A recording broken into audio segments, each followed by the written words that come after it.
بسم اللہ الرحمن الرحیم۔ السلام علیکم۔ حضرت شیخ شبلی بہت بڑے بزرگ گزرے ہیں۔ ان سے کسی نے کہا کہ میں کثیر العیان ہوں، بچے زیادہ ہیں تو خرچے نہیں پورے ہو رہے، اور آ کر شکایتیں شروع کر دی۔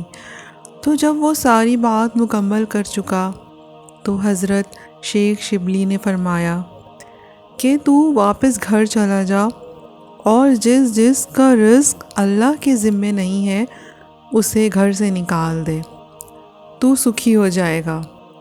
اس نے کہا یہ کیسے؟ تو شیخ نے کہا سب کا رزق اللہ کے ذمے ہے، اتنی بھی کیا پریشانی ہے، اس کے ذمے ہے، اب وہ کتنا دیتا ہے اس پہ تو راضی رہے، تیری زندگی سکھی ہو جائے گی۔ اللہ پر توکل، اللہ پر بھروسہ، یہ خوبصورت زندگی کی ضمانت ہے، اور یہ توحید کا فیضان ہے۔ جب اللہ پر یقین کامل ہو جائے تو اس پر توکل پیدا ہو جاتا ہے، اور توکل زندگی کا جمال ہے، توکل زندگی کی خوبصورتی ہے۔ لیکن توکل یہ نہیں کہ چھوڑ کے بیٹھ جائے۔ توکل کا مفہوم یہ ہے کہ حضرت انس رضی اللہ تعالیٰ عنہ سے روایت ہے کہ گھٹنا بھی باندھو اور توکل بھی رکھو۔ اونٹ کا گھٹنا باندھو، موٹر سائیکل کھڑی کی ہے، اس کا تالا لگاؤ اور پھر اس کو اللہ کے سپرد کر کے آ جاؤ۔ لیکن اگر آپ گاڑی کھلی چھوڑ کے آ جاتے ہو، اونٹ کو، گھوڑے کو کھلا چھوڑ کے آ جاتے ہو اور کہتے ہو میں نے اللہ پر بھروسہ کیا، یہ توکل کے منافی ہے۔ جو اسباب ہیں ان کو پورا کرو، اسباب کو پورا کرنے کے بعد آگے سپرد اللہ کے کر دو، تمہارے لیے کافی ہوگا۔ اور حضور صلی اللہ علیہ وآلہ وسلم کا ایک فرمان سنیے۔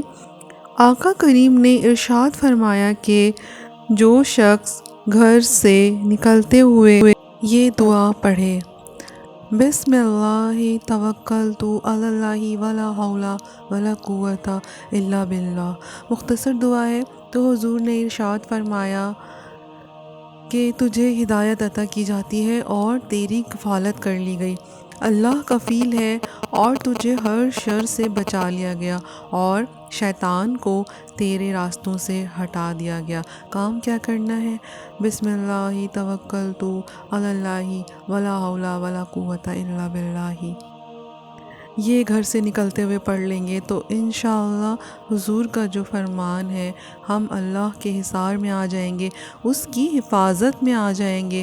گلی اور بازاروں کے اندر شیطانوں کی بھیڑ بھی ہوگی، پھر بھی وہ ہم سے نہیں ٹکرا سکیں گے، ہٹا دیے جائیں گے، کیونکہ یہ ضمانت ہمیں ہمارے حضور نے دی ہے۔ اللہ پر توکل، اللہ پر بھروسہ، یہ مومن کی زندگی ہے۔ کام کریں، گھٹنے باندھیں، سب کچھ کریں، لیکن بھروسہ اللہ پر۔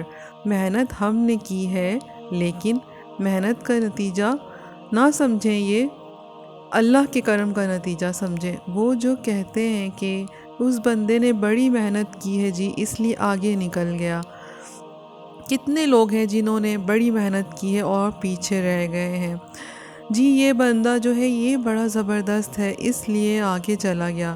زبردستی کے فوائد تو ضرور ہوتے ہیں، لیکن آپ اپنے کاموں کو منسوب اپنی طرف نہ کرو، اللہ کی طرف کرو۔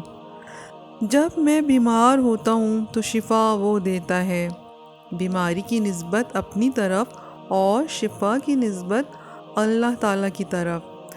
تو یہ نہیں کہ بندے نے سارا کام کر دکھایا ہے، نہیں، اللہ کے سپرد کرو، اپنے کام اللہ کے سپرد کرو۔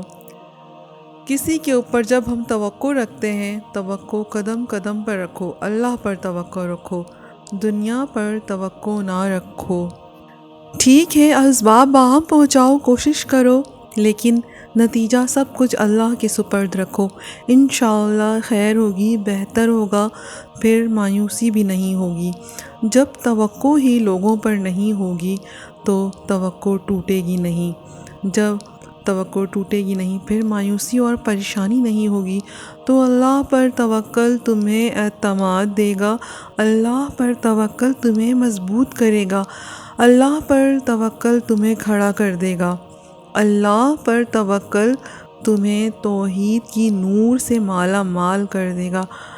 اللہ پر توکل اللہ سے محبت کا ذریعہ ہے، اللہ پر توکل خشیت الہی کی نہضت کا سبب ہے، اللہ پر توکل باطن کی روشنی کا سبب ہے، ذریعہ ہے۔ یہ قبر میں بھی جائے، حشر میں بھی یہ نور ساتھ ساتھ چلے۔ اللہ پر توکل ہی زندگی کی خوبصورتی ہے، اور یہ ہماری زندگیوں میں اتارنا چاہیے۔ بے شک